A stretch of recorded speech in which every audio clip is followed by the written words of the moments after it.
এখানে শত সংঘাতের মধ্যে কাফেলায় এসে দাঁড়িয়েছি। কে প্রশ্ন করে আমরা কোথায় যাব? কে প্রশ্ন করে আমরা কোথায় যাব? আমরা তো বলেছি আমাদের যাত্রা অনন্তকালের। উদয় অস্তের ক্লান্তি আমাদের কোনোদিনই বিহ্বল করতে পারেনি। আমাদের দেহ ক্ষত বিক্ষত, আমাদের রক্তে সবুজ হয়ে উঠেছিল মোতার প্রান্ত। পৃথিবীতে যত গোলাপ ফুল ফোটে তার লাল বর্ণ আমাদের রক্ত, তার সুগন্ধ আমাদের নিঃশ্বাস বায়ু।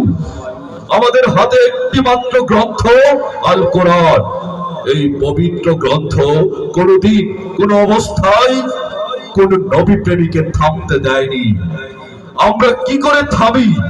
আমাদের গন্তব্য তো এক সোনার তরুণের দিকে, যাই ভূপৃষ্ঠে নেই।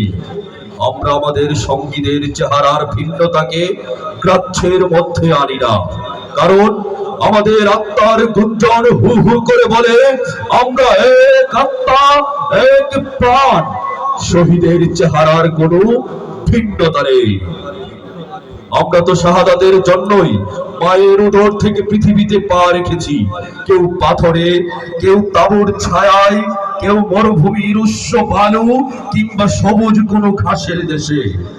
আমরা জন্ম মিছিলেই আছি, এর আদি কিংবা অন্ত নেই। 1500 বছর ধরে সভ্যতার উত্থান পতনে আমাদের পদশব্দ একটু থামেনি।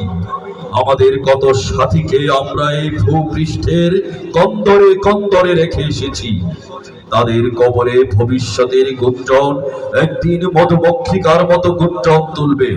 আমরা জানি আমাদের ভয় দেখিয়ে শয়তান নিজেই অন্ধকারে পালিয়ে যায়, ঠিক কিনা? আমরা জানি আমাদেরকে ভয় দেখিয়ে স্বৈরাচার নিজেই ভারতে পালিয়ে যায়।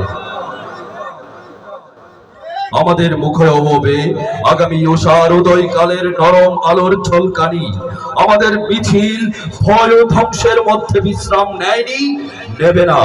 আমাদের পতাকায় কালেমা তাইয়্যিবা, আমাদের এই বাণী কোনদিন কাউকে থামতে দেয়নি।